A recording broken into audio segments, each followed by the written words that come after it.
এক বন্ধু পাঠালো, ভালো লাগলো তাই দিলাম।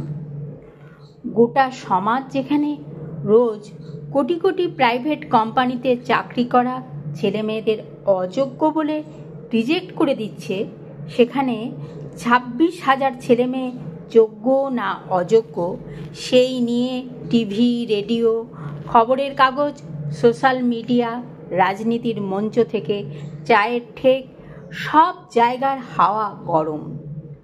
রোজ প্রাইভেট কোম্পানিতে কত ছেলেমেয়ের চাকরি যায় তার হিসাব আছে? রোজ কত ছেলেমেয়ে কাল চাকরিটা থাকবে কিনা ভাবতে ভাবতে ঘুমোতে যায় তার হিসাব আছে? ওদের চাকরি যাওয়াটা জাস্ট একটা নর্মাল জিনিস।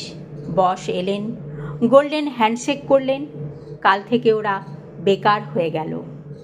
কেউ ভাবে না ওদেরও ফ্যামিলি আছে, ওদের বাচ্চাও স্কুলে যায়, ওদের বাবা মায়েরও ওষুধ কিনতে হয়, বাইকের ইএমআই, বাড়ি ভাড়া, ফ্ল্যাটের ইএমআই, কাল থেকে কিভাবে চলবে কেউ ভাবে না। ওরা বাড়ি যায়, কোথায় কোথায় ভ্যাকেন্সি আছে খোঁজা শুরু করে, ইন্টারভিউয়ের প্রস্তুতি নেয়, আবার নতুন জার্নি শুরু করে।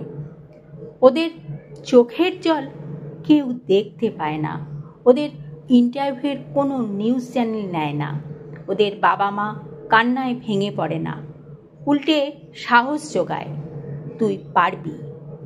একটা কাজ করতে করতে হঠাৎ অফিস যাওয়া বন্ধ হয়ে গেল দেখে পাড়ায় কানাঘুষো হয়, দেখ দেখ অমুকের চাকরি চলে গেছে, কোম্পানি থেকে তাড়িয়ে দিয়েছে, কি একটা চাকরি করে, তার আবার স্যুট বুটের বাহার, এই জন্য বলে এত ফুটানি করতে নেই। কেউ কেউ তো ইচ্ছা করেই দেখা হলে জিজ্ঞাসা করে, কিরে অমুক, আজ ছুটি, অফিস যাবি না? কিছু কিছু ছেলে মেয়ে সাহস করে বাড়িতে বলতেই পারে না। তারা রোজ সকালে রেডি হয়ে কোনো একটা পার্কে বা ঝিলের ধারে বসে ল্যাপটপে কাজের সন্ধান করে। এই ছেলেমেয়েগুলোর মনের জোর, চোয়াল শক্ত করে লড়ে যাওয়ার ক্ষমতা, এসব কেউ দেখে না।